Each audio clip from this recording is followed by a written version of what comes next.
नमस्कार स्टूडेंट्स, आप सभी का फिर से स्वागत है। तो हम पढ़ रहे थे वास्तविक संख्याएं। तो उसमें हम पढ़ेंगे आज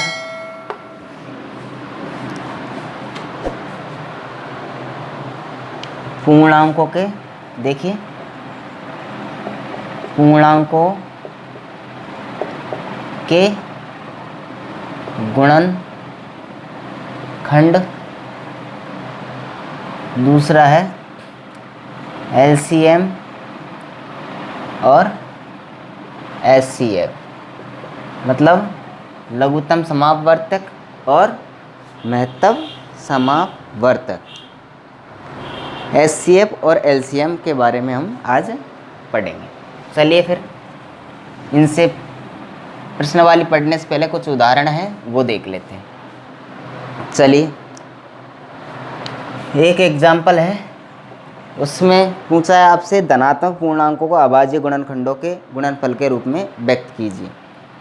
तो कुछ धनात्मक पूर्णांक है, धनात्मक पूर्णांकों को अभाज्य गुणनखंड, अभाज्य गुणनखंडों के गुणनफल के रूप में लिखिए। गुणनफल के रूप में आपको लिखना है। चलिए फिर देखिए, इसमें है आपका पहला सवाल 5005। इसका अभाज्य गुणनखंडों के गुणनफल के रूप में आप कैसे लिखोगे? तो इसका अभाज्य गुणनखंड निकाल लो, ऐसे निकाल लो। चलिए, तो सर्वप्रथम सबसे छोटी संख्या का 2 का भाग देते हैं। तो इसमें 2 का भाग नहीं जा रहा, क्योंकि इकाइकांक ना ही तो 0 है और ना ही सम संख्या है। तो 3 का देख के देखते हैं, तो 3 का भी नहीं जा रहा। फिर 5 का जा रहा है, तो 5 का दिया, तो 5 एकम 5, 2 0 और 5 एकम 5। ठीक है, अब किसका जा सकता है? 5 का नहीं जा रहा, 6 का भी नहीं जा रहा, 7 का चेक करते हैं। 7 का 10 में दिया, 3 बचे, 28, फिर 30 हो गए। 30 में 7 का दिया, तो 28 बार 2 बचे, 21 में जा। ठीक है, 7 का जा रहा, तो 7 का दिया कितने बार? 1 बार, बचेगा 3, 30 हो गए। 7 चौका 28, बचे 2, 7 दिए 21, 143। चलिए फिर इसमें किसका जाएगा? इसमें 7 का जा रहा, नहीं जा रहा। 8 का जा रहा, नहीं। 10 का नहीं जा रहा। 11 का चेक करके देखते हैं। 11 एकम 11, बचेगा 3। हाँ, 11 का जा रहा, तो 11 एकम 11, बचेगा 3, 11 3 33। फिर कितने का? 13 का। तो भाई इस संख्या का गुणनखंड हो गया 5 गुणा 7 गुणा 11 गुणा 13। तो गुणनफल के रूप में आपको लिखना है, तो 5 गुणा 7 गुणा 11 गुणा 13 बराबर 5005। इस तरह से आप इसको गुणनफल के रूप में लिख सकते हैं, गुणनखंडों को। ठीक है, इस तरह से आप इनको सॉल्व कर सकते हैं। चलिए फिर नेक्स्ट उदाहरण देखते हैं। दूसरा देखिए, इसी का ही दूसरा सवाल है आपका 7429। इसका गुणनखंड काटिए। चलिए, तो सर्वप्रथम आप 2 का देते हैं, तो 2 का नहीं जा रहा। 3 का देखते हैं, तो 3 का देखिए भाग चेक करने के लिए, 9 और 2 11, 11 और 4 15, 15 और 7 22। तो 22 में 3 का भाग नहीं जा रहा, तो इस संख्या में भी 3 का नहीं जाएगा। 5 का नहीं जा रहा, 6 का नहीं जाएगा, 6 का भी नहीं जा रहा भाई। 6 बचेगा 1, 12 बचेगा 2, 18, 4, 6 का नहीं जा रहा। 7 का 7 का भी नहीं जा रहा, तो इसमें ना ही 11 का जा रहा, ना ही 8 का, ना 10 का, 12 का, 15 का भी नहीं जा रहा, तो इसमें जाएगा डायरेक्ट 17 का जाएगा। तो 17 का कितने बार गया, 17 चौको 68, 17 चौके 68, तो 4 बार गया 68 आएगा। तो 74 में से 68 घटाओ, 6 बचेगा, और फिर 17 का दोबारा 62 में दो, 17 3 51, तो 3 बार गया, तो 62 में से 51 घटाओ भाई, 62 में से 51 घटाओगे तो कितना बचेगा, 10 बचेगा क्या, हाँ 62 में से 51 घटाओ 11 बचेगा भाई, तो कितना हो गया 119। तो कितने बार गया, 17 सत्ते 119 होते हैं, है ना। 17 को आप 7 से गुणा करोगे तो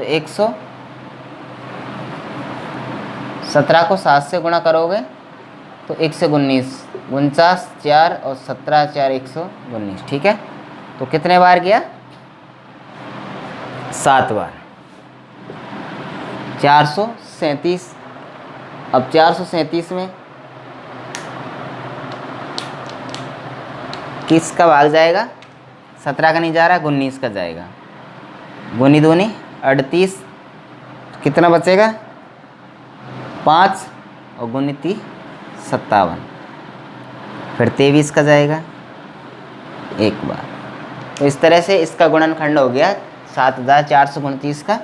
खैर परीक्षा में तुम्हारे इतने टाइट नहीं आएंगे, आसानी आएंगे। इसका हो जाएगा आपका 17 गुणा 19 गुणा 23, 7429 का गुणनफल, ठीक है। तो ये हो जाएंगे, ठीक है। तो ये कुछ 2 उदाहरण दे रखे थे, तो इसके गुणनफल ये आ जाएंगे, ठीक। अब आते हैं नेक्स्ट,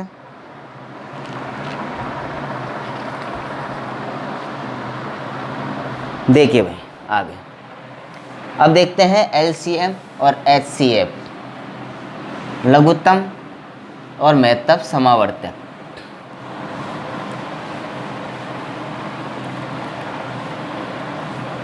चलिए देखिए, एलसीएम व एचसीएफ। तो एलसीएम और एचसीएफ में देखिए कुछ,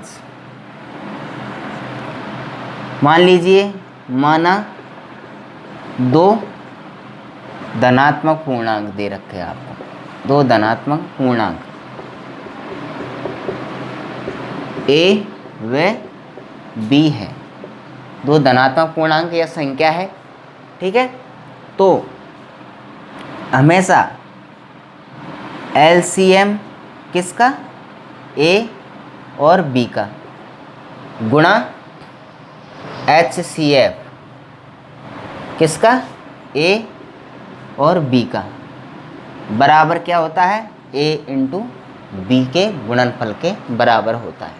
तो ये बात आपको हमेशा ध्यान रखनी है कि ए बी का एलसीएम गुणा ए बी का एचसीएफ किसके बराबर होता है, ए गुणा बी के बराबर होता है, ठीक है।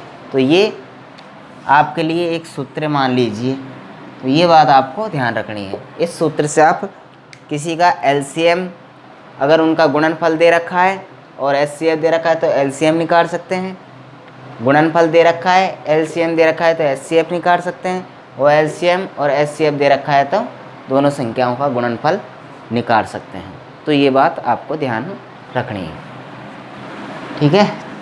अब चलिए, अब उदाहरण में दे रखा है, देखिए नेक्स्ट, उसमें पूछ रहा है आपसे कि 144, 180 और 192 के एचसीएफ एवं एलसीएम ज्ञात कीजिए। अब आज गुणनखंड के द्वारा, तो देखिए 144,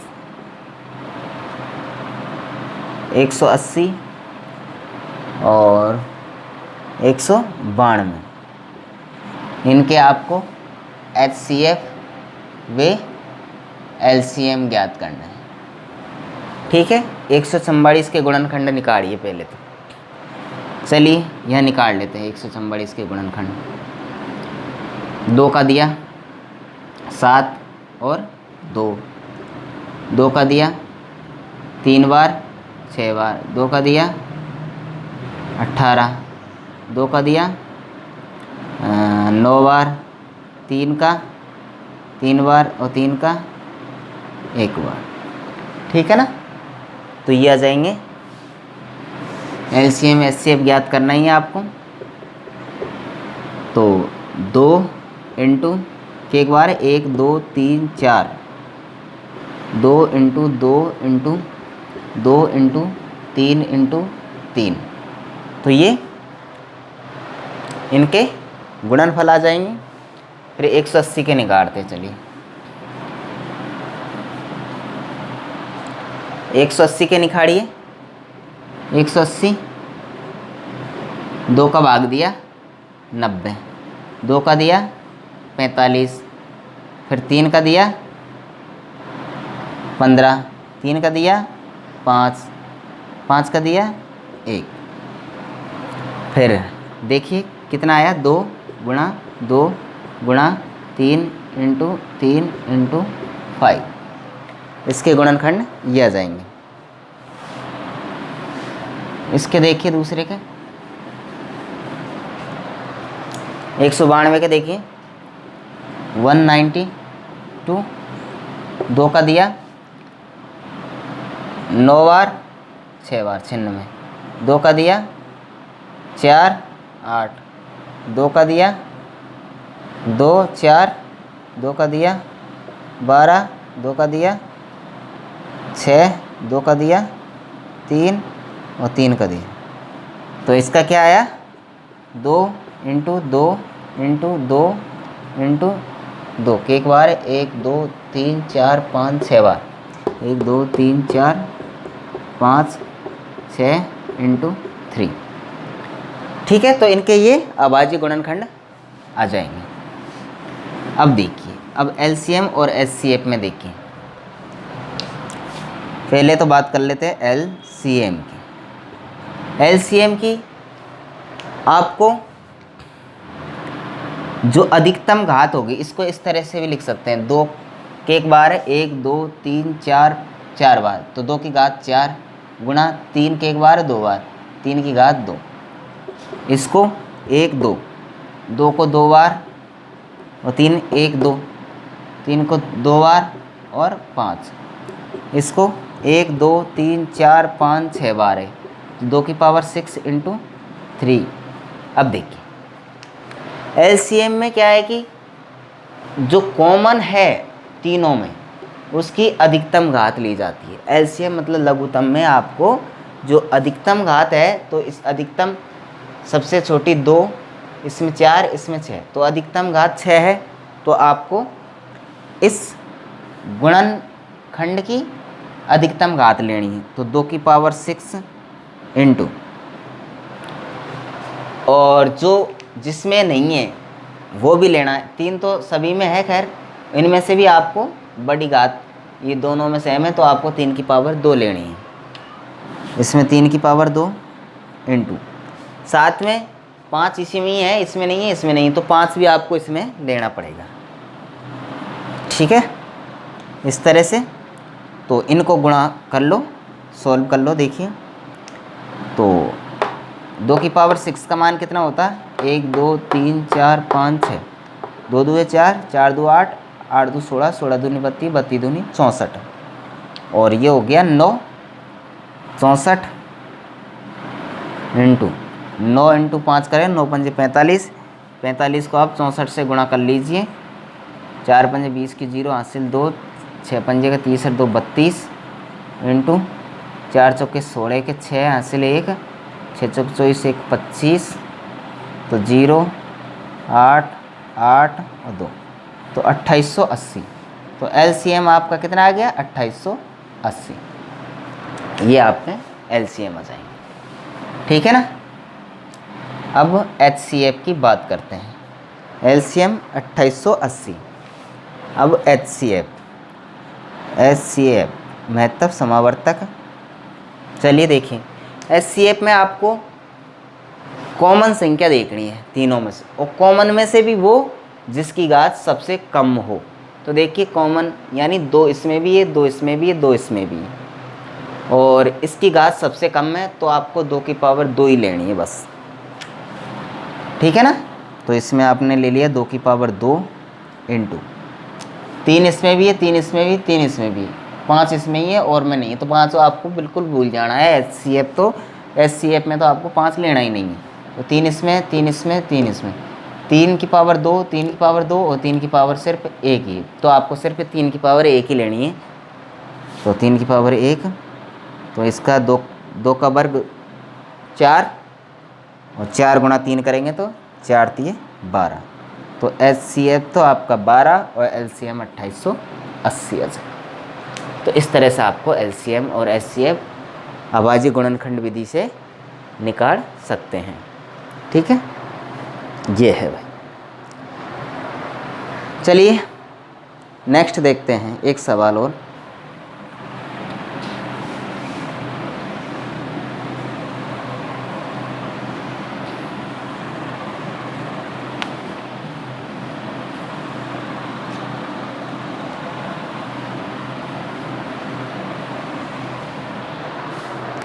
एक सवाल है एग्जाम्पल, उसमें कह रहा है आपसे कि पूर्णांकों के युग्म 510, 92 के HCF एवं LCF ज्ञात कीजिए तथा इसकी जांच कीजिए कि युग्म की दोनों संख्याओं का गुणनफल बराबर HCF गुणा LCM है। ये है, देखिए भाई। तो पूर्णांक आपको दे रखे हैं, इनका युग्म दे रखा है 510, 92। ठीक है। तो आपको ज्ञात क्या करना है, ज्ञात करना है कि LCM इंटू HCF, अभी जो सूत्र लिखा है वो बराबर 510 इंटू 92। ये ज्ञात करना है आपको कि LCM गुणा HCF करेंगे तो क्या इनके गुणनफल के बराबर आता है। चलिए फिर पहले तो आप इनके गुणनखंड अभाज्य गुणनखंड निकालिए। 510 के अभाज्य गुणनखंड कितने आएंगे, चलो निकाल लो। 510 2 का देंगे 2 बार, 5 और 5 255, 2 का नहीं जाएगा, 3 का जाएगा, 8 3 24 और 5 3 15, 3 का नहीं जाएगा, 5 का जाएगा, 5 से कम 5 बच्चेगा 3, 7 5 35, 17 का देंगे और एक बार। तो इसका अभाज्य गुणनखंड 2 इंटू 3 इंटू 5 इंटू 17, तो इसके गुणनखंड ये आ जाएंगे। ठीक है भाई।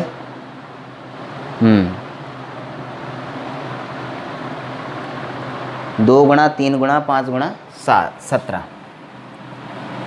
चलिए फिर HCF क्या, इसके 92 को और निकाल लेते हैं। 92 के अभाज्य गुणनखंड और देख लेते हैं। 2 का दिया 4 6, 2 का देते हैं 2 और 3 और 23 में 23 कह जाएगा। तो 2 इंटू 2 इंटू 23। ठीक है, इसका 2 बार आ रहा है तो 2 की पावर 2 इंटू 23 कर लेते हैं। ये कर लिए, ठीक है ना। चलिए फिर अब सर्वप्रथम आप LCM निकाल लीजिए। LCM में आपको जो कॉमन संख्या है पहले तो उसको देखिए, उसकी बड़ी घात लेनी है। तो 2 यहाँ भी है और 2 यहाँ भी है, लेकिन इसकी घात 2 है तो आपको 2 की घात 2 ही लेनी है इंटू, और बाकी संख्या कॉमन नहीं है। तो इसमें 3 है, इसमें 3 नहीं है तो 3 भी लेना है। 5 इसमें है, इसमें नहीं है तो 5 भी लेना है। 17 इसमें है, इसमें नहीं है तो 17 भी लेना है। और 23 इसमें है, इसमें नहीं है तो 23 भी लेना है। तो ये एलसीएम में आपको लेने हैं। चलिए फिर इनको गुणा कर लीजिए। 5 3 15, 15 चौको 60, तो इनका गुणनफल 60 हो गया। और इनको कर लीजिए 0 42 और 60, 0 2 और 10, 1020। 1020 को फिर 23 से गुणा कर लीजिए आप। 0603 0402 06432 23,460। तो एलसीएम कितना आया तुम्हारे? 23,460। ये एलसीएम आ जाएंगे। ठीक है, ये एलसीएम आ जाएंगे। अब एचसीएफ में देखिए, एचसीएफ आपका कितना आएगा?